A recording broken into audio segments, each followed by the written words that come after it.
வணக்கம்ங்க. நேற்று முன்தினம் கிளைகள் மூலம் செடிகள் வளர்க்கலாம் அப்படிங்கிற பதிவு கொடுத்துருந்தேன். அதை பார்த்துட்டு சுகந்திங்கிறவங்க உங்கள்கிட்ட யூஸ்ஃபுல்லான பிளான்ஸ் எதுவுமே இல்லையே அப்படின்னு சொல்லி கமெண்ட் பண்ணியிருந்தாங்க.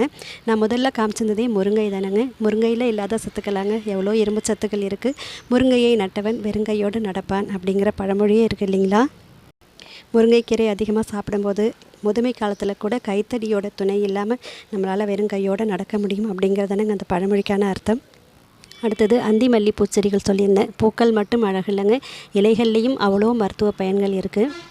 வெயில் காலத்தில் நம்ம உடலில் ஏற்படுற சூட்டால் ஏற்படுற கொப்பளங்களில் இந்த அந்திமல்லியோட இலைகளை விளக்கில் காமிச்சு அதை வாட்டி அந்த கட்டிகள் உள்ள இடத்துல போடும்போது அந்த கட்டிகள்லாம் சரியாகுங்க. எக்ஸாம்பிளுக்கு தாங்க கொஞ்சம் செடிகள் சொல்லியிருந்தேன். என்கிட்ட மூலிகை செடிகள் அவ்வளோ மூலிகை செடிகள் இருக்குது. பூச்செடிகள்லேயும் மருத்துவ பயன்கள் கொண்ட அத்தனை செடிகள் வச்சுருக்கேன். ஒரு பதிவை மட்டும் பார்த்துட்டு நீங்கள் கமெண்ட் பண்ணாதீங்க. கொஞ்சம் பின்னாடி போய் எல்லா பதிவுகளையும் கொஞ்சம் பாருங்கள். நன்றி, வணக்கம்.